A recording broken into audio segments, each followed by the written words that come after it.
Hello po! Kamusta na ang lahat? Magluluto po tayo ngayon ng lechon kawali.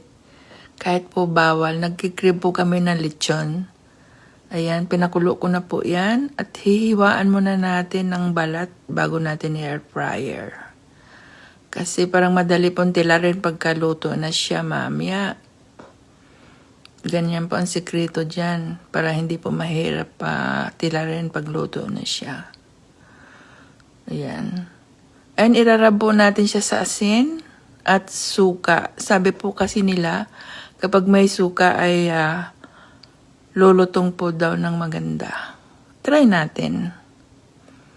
Ayan. Tapos na ilagay na natin sa air fryer. Ayan. Siguro po mga 20 minutes pwede na po yan. Ayan. Ayan, 20 minutes ilalagay natin. At habang nag-iintay po tayo dyan, meron po kaming salsa na leftover, no? Dahil tinapay lang po ang ating iaano dyan. Ayan, ininit ko na po siya at nilagyan ko po ng konting asukal. At medyo maalat po ng konti pagkagawa ng anak ko. Yan, tikman natin.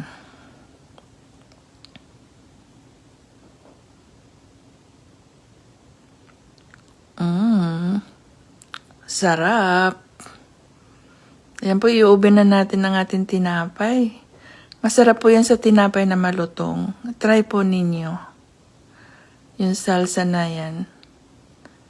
Pero yung anak ko po ang gumawa niyan. At gumawa po ako ng kaunting sabaw.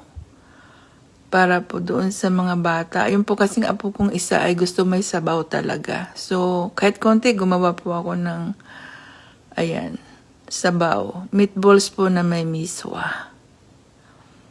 Para po mayroon siyang sabaw.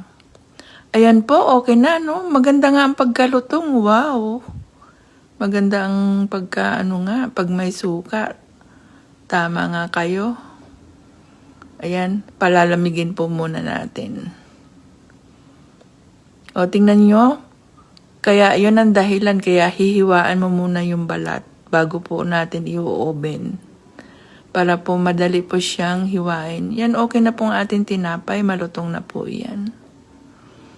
Yan. Hiwain na natin ang ating lechon kawali. Yun po ang kagandahan sa air fryer, ano? Kasi wala na pong mantika yan. Nakatulo na po. Kaya, kahit po bawal, pwede po tayong kumain. Ayan, tikman na natin. Tapos na po. Ay, grabe po ang lutong. Sobra po. Hindi ko po na-play ang, ang camera. Kaya, ayan. Pasensya na po. Tinikman na rin natin yung salsa at tinapay. Ay, masarap po. Maraming salamat po muli sa panonood. Bye!